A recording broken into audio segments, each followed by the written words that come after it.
Коли, ти си част от социално предприятие Направено с любов. Ще разкажеш ли за всички нас за твоето заболяване и какво точно стана? Ами преди 4 години започна да ми е дискомфортно, да не мога да хода, да пазя равновесие. И отидох на лекар, изпратиха ме на ядромагнитен резонанс.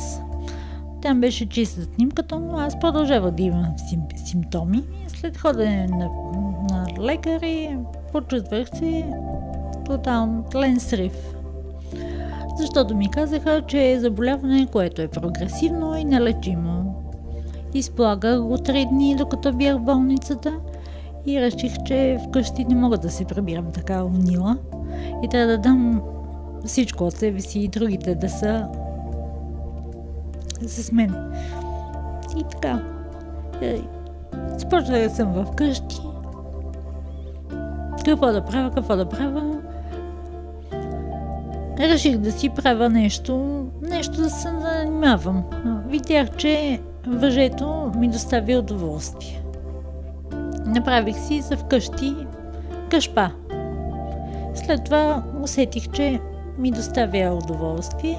Започнах да правя чашки, шишенца, да ги омотавам и така.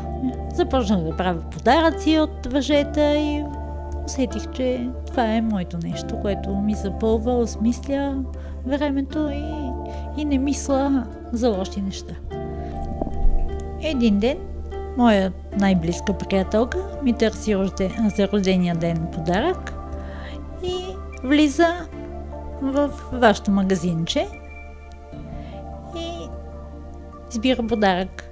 Като разбира, че нещата са направени от хора като мен, просто много ме зарадва, когато получих подаръка и разбрах, че мога да се свържа с вас и да кажа с какво се занимавам и да видите моите неща. И много се зарадвах, когато получих одобрение и донесах в магазинчето неща. Това носи ли ти някаква допълнителна надежда, допълнителни, така да се каже, криле?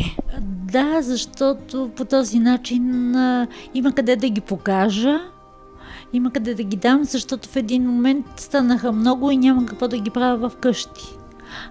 И няма къде да ги покажа, подарявам, но имам много в наличност, а по този начин могат да ги видят повече хора. Спомниш ли си първата среща с Анелия Кирилова? Така да се каже, лицето на магазинчето Направено с любов. Какво усети? Как я видя? Какъв човек така я намираш? Като прекрасен човек, като я видях, получих успокоение, защото човек срещу себе си вижда или се напряга, или е много спокоен. Въпреки че не се познавахме, съвсем спокойно проведахме първата среща и така, просто страхотна. Поли, ти сама купуваш материалите си. Как се справяш с всичко това? Ами, малко ми е трудничко и може би нямам голяма печалба от нещата, които ги върша, защото материалите са ми скъпи, но удоволствието е по-голямо и за мен печалбата не е важна. Но съм много щастлив, защото тази година се харесаха много нещата и ще си купа кухня. Да, наистина. Предполагам, че за Коледа. Да ни върнеш малко към Коледата. Какъв беше този период за теб? Ами той беше вълшебен. Аз обичам Коледа, много обичам да правя коледни неща и така.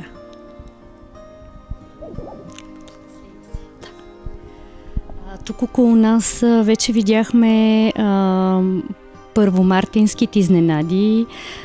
Виждаме много мартинички, подготвяш много красиви неща и за 8 март. Разкажи повече и за тях.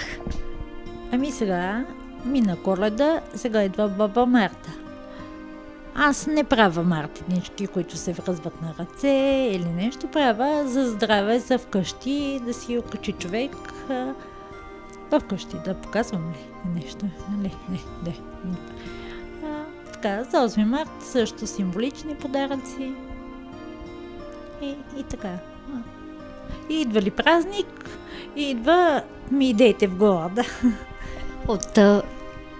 От всички неща, които имаш тук, има ли някое, което е така много специално за теб? Да си усетила по-различно въздействие върху теб, докато си го правила? Нещо любимо, което не би продала? Не, всички са ми любими като дечица. Аз имам много деца. Всичките неща са като дечица. И не можеш да кажеш едно дете дали го обичаш повече или по-малко. Всичките си ги обичам. И като ме питат кое най-харесваш, не мога да харесвам, защото всеки следващо е само по себе си. И така, имам много деца. Аз съм многодетна майка.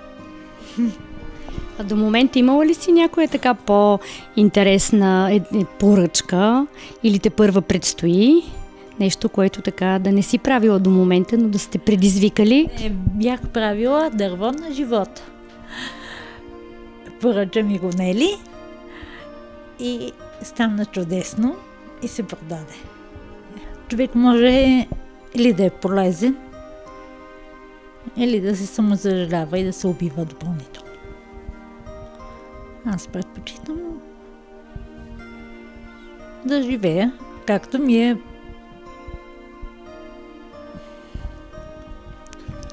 отредено и така.